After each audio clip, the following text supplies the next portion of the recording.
arparedio.com की प्रस्तुति इतिहास का अभ्यास। वाचक स्वर पद्मामणि। आधुनिक एवं समकालीन युग। आधुनिक व समकालीन इतिहास का अंतर। अधिकांश इतिहासकारों का मत है कि समकालीन इतिहास आधुनिक इतिहास से भिन्न है। इस अंतर को संक्षेप में निम्न शीर्षकों द्वारा समझा जा सकता है। पहला, उदयकाल। विश्व इतिहास में आधुनिक युग का उदय 15वीं सदी से माना जाता है, लेकिन विश्व के राष्ट्रों में यह स्थिति एक साथ नहीं आई।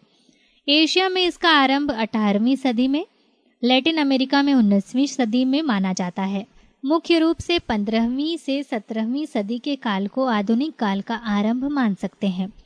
इस काल में पश्चिमी यूरोप में उन्नति हुई तथा विश्व के अन्य देशों के इतिहास पर निर्णायक प्रभाव डाला, लेकिन समकालीन इतिहास का उदय काल 1890 ईस्वी से माना जाता है। दूसरा, अवधि।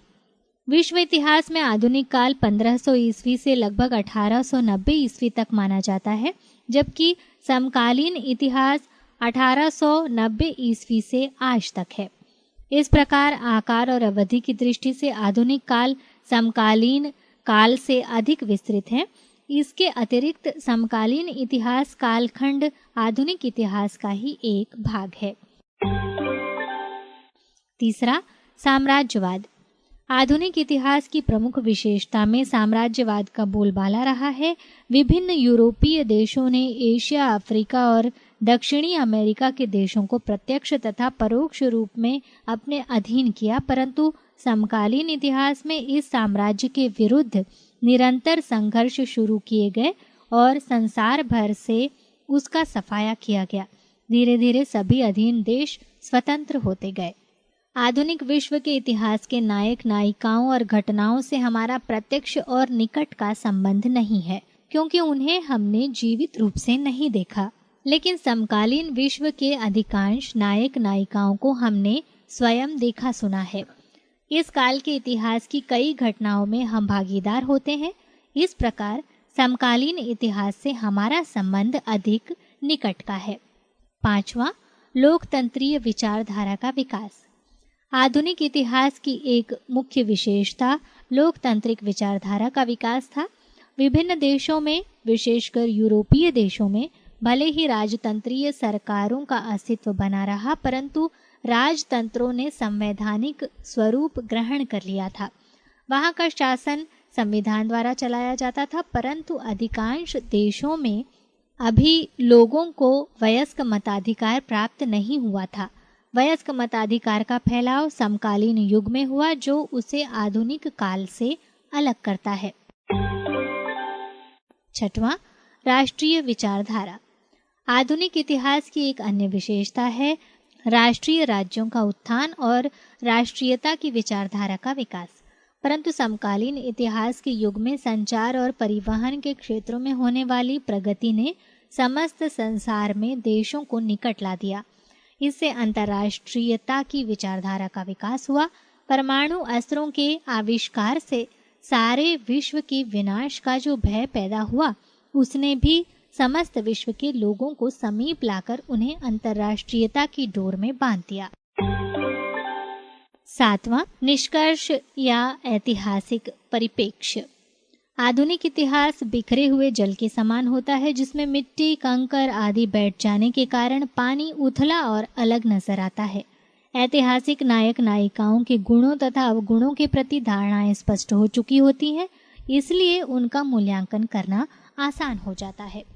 समकालीन इतिहास उस गंदले पानी के समान होता है जिसमें मिट्टी कंकर अभी नीचे बैठा नहीं होता और स्पष्ट रूप से कुछ नजर नहीं आता। ऐसे लोगों के प्रति हमारी अपनी तीखी धारणाएं भी हो सकती हैं, जिसके कारण हम सही को गलत और गलत को सही मान सकते हैं। ऐतिहासिक व्यक्तियों का सही मूल्यांकन कई बार समकालीन लोग ठीक प्रकार से भी नहीं कर सकते। यहाँ याद रहे कि समकालीन इतिहास के सबसे निकटतम भाग को वर्तमान इतिहास की संज्ञा दी जाती है। इसकी लिखाई गीली होती है और घटनाएं ताज़ा होती हैं जो हमें याद होती हैं। और अब समकालीन इतिहास की समस्याएं। समकालीन इतिहास के लेखन में इतिहासकारों को अनेक कठिनाइयों का सामना करना पड़ता है, इसलिए वे समकालीन इतिहास के विषय को लिखने से आनाकानी करने लगे। बहुत से इतिहासकारों ने 1945 ईस्वी के आगे लिखना ही बंद कर दिया। इसके कई कारण थे, जैसे पहला, समकालीन इतिहास से संबंधित महत्वपूर्ण स्रोत उपलब्ध न होना। इतिहासकारों को समकालीन इतिहास के महत्वपूर्ण स्रोत उपलब्ध नहीं होते। महत्वपूर्ण सरकारी कागजात जो इतिहास पर प्रकाश डालते हैं, इतिहासकारों के हाथ में लंबे समय के बाद ही आते हैं, यानी 30 से 50 वर्ष के बाद ही आते हैं।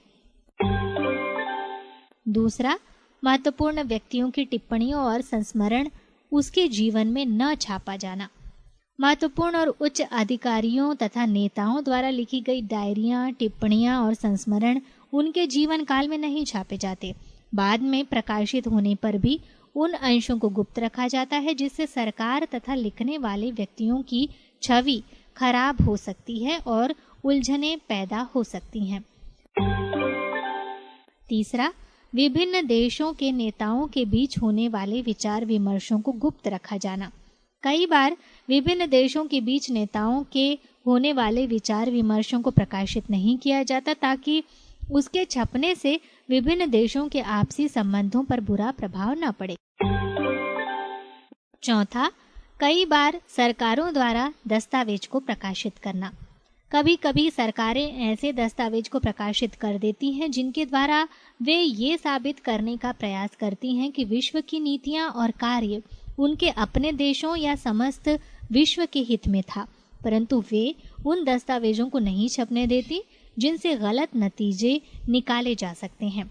इस दलील का समकालीन इतिहास लेखन में विशेष महत्व नहीं है, क्योंकि इन दस्तावेजों के अतिरिक्त भी कुछ तथ्य इतिहासकारों को आसानी से उपलब्ध होते हैं, जैसे आर्थिक और सामाजिक जीवन से संबंधित सामग्री और राजनीतिक संस्थाओं, विज्ञान, प्रौद्योगिकी आदि से संबंधित दस्तावेज। पांचवा, इतिहासकारों का लेखन पक्षपात रहित व वस्तुपरक न होना। समकालीन इतिहास से सबसे बड़ी कठिनाई यह है कि इतिहासकारों का लेखन पक्षपात रहित और वस्तुपरक नहीं होता, क्योंकि कई बार वे स्वयं उन घटनाओं से सक्रिय रूप से संबंधित होते हैं जिनके विषय में वे लिखते हैं।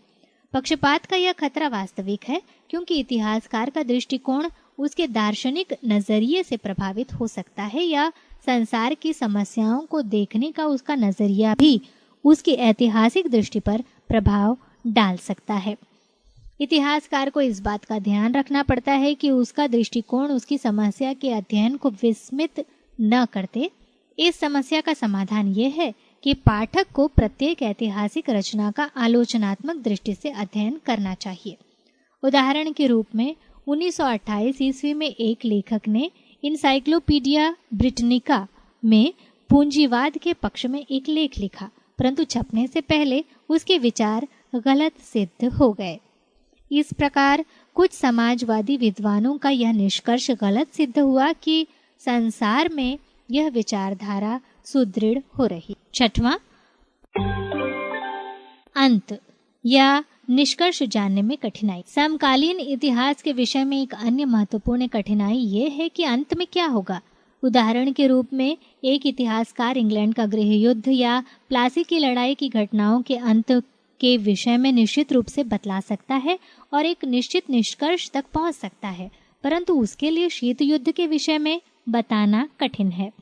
ये उदाहरण इस बात पर प्रकाश डालते हैं कि समकालीन इतिहास का अधिकांश भाग सामयिक निष्कर्ष रहित है। समाजवादी व्यवस्था के विषय में रची गई 19वीं सदी की रचनाएं दूसरे विश्व युद्ध के बाद महत्वहीन होकर रह गईं। किसी भी ऐतिहासिक बात को उस प्रकार गलत सिद्ध नहीं किया जा सकता जिस प्रकार वैज्ञानिक आविष्कारों ने यह सिद्ध कर दिया कि पृथ्वी चपटी नहीं गोल है।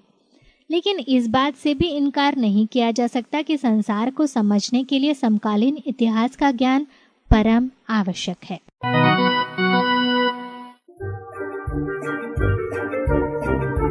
arparadio.com की प्रस्तुति इतिहास का अभ्यास।